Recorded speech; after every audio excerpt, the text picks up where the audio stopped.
وہ سول جج ہو یا بادشاہ وقت ہو، عدل والے آ جاؤ، میرے عرش کے سائے میں آ جاؤ، سب سے پہلے عادل کو بلایا جائے گا۔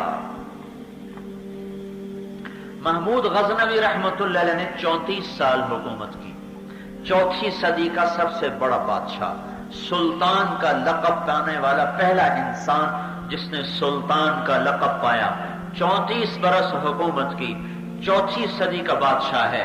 چوتھی صدی میں انتقال ہوا، 1974 میں غزنی میں زلزلہ آیا، اس کی قبر پھٹ گئی۔ 1974 میں اس کو مرے ہوئے 1000 برس ہو چکے ہیں، 1000 برس سے قبر کے اندر ظاہر شاہ کی حکومت، زلزلہ آیا اور اس کی قبر بھی پھٹ گئی، اوپر مزار بھی پھٹا، اس کو دوبارہ مرمت کرنے کے لیے معمار بلائے گئے، قبر کھدائی کے لیے ایک فرانسیسی انجینئر کو بلایا گیا۔ انہیں جب قبر کھودی تو ایک پرانا سا صندوق نکلا شکستہ، اس کے اندر ایک تابوت پڑا ہوا بالکل صحیح سلامت۔ جب اس نے اس کے پٹ کھولے تو وہ فرانسیسی انجینئر بے ہوش ہو کے پیچھے جا گرا۔ مسلمانوں نے آگے بڑھ کے دیکھا تو سلطان اس طرح قبر میں پڑا تھا جیسے کوئی آج رکھ کے گیا ہو۔ 1000 برس، 1000 گھنٹے میں قبر کیا سے کیا کر کے دکھا دیتی ہے۔ صرف شہداء، انبیاء، ان کے ساتھ وعدہ ہے کہ ان کی قبر کی زندگی اور طرح ہے، ان کے جسموں کو کوئی ہاتھ نہیں لگا سکتا۔ اس کے شہداء انبیاء کے بعد کوئی اللہ کے خاص عالی مقام اولیاء کرام جن کو قبر ہاتھ نہیں لگاتی، ورنہ بڑے سے بڑے نیک آدمی کے لیے اللہ کا دستور ہے مٹی میں ملا دیا جائے پھر اللہ زندہ کرے گا۔ یہ تو 34 سال کا حکمران ہے۔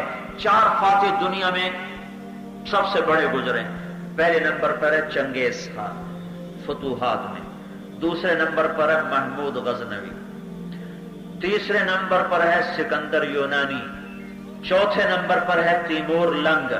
اس میں 2 مسلمان ہیں، 2 کافر ہیں۔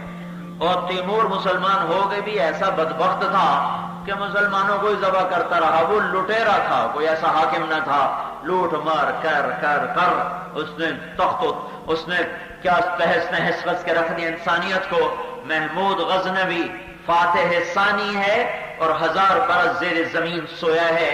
قبر کھودی تو ایسے جیسے ابھی پڑا ہو، اس کا کفن سینے پر تھا، چہرے سے اتر کر یہاں، سیدھا ہاتھ دل پر تھا، اور انہوں نے ہاتھ کو اٹھا کر یوں ملا، دیکھا تو بالکل نرم و نازک جیسے زندہ کا ہوتا ہے، اور پھر اس کو رکھا، اسی طرح قبر کو ٹھیک کر دیا گیا۔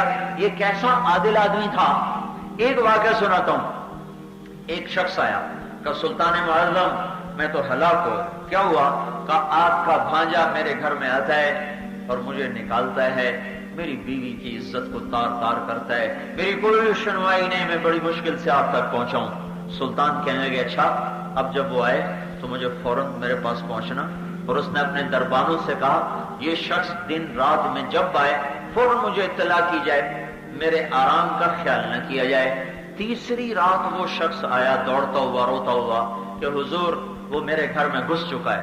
محمود ساتھ نکلے، فوراً تیزی کے ساتھ گھر پہنچ، جاتے جا کے چراغ بجھایا اور ایک ہاتھ تلوار کا مار کے اس کی گردن کو جدا کیا، اور اس کے ساتھ ہی زمین پر گر گئے اور کہنے لگے ویحک اسقنی، وہ تیرا ستیہ ناس ہو، پانی لے کے آ، پانی لے کے آ۔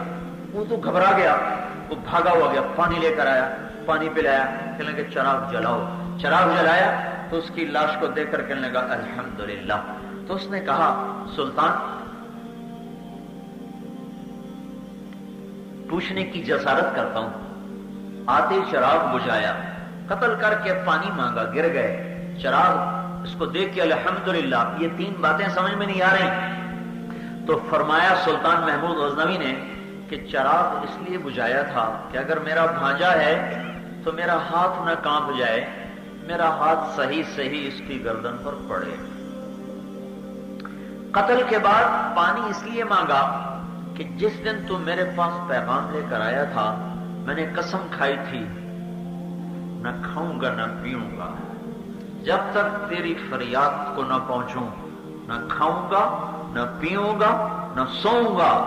آج تیسری رات ہے، نہ میں نے کھایا ہے نہ پیا ہے نہ میں سویا ہوں۔ اور الحمدللہ اس پہ کہا ہے کہ میرا بھانجا بھی نہیں، میرے خاندان کا بھی نہیں ہے، کوئی اور بدماش ہے، میں جانتا بھی نہیں ہوں۔ اس عدل نے 1000 برس زمین کے اندر رہنے کے بعد بھی قبر کو ہمت نہیں ہے کہ ان کے جسم کا بال بھی جسم سے اکھاڑ سکے۔ یہ میرے محبوب صلی اللہ علیہ وسلم کی تعلیمات ہیں جو آپ نے زندگی کے تمام شعبوں میں ان کو زندہ کیا ہے۔ صرف مسجد کی زندگی نہیں بتائی، حکمرانوں کو بھی زندگی بتائی ہے، اور اس امت نے عدل کے وہ معیار قائم کیے ہیں کہ قیامت تک کوئی ایسا عدل کا نمونہ نہیں پیش کر سکتا۔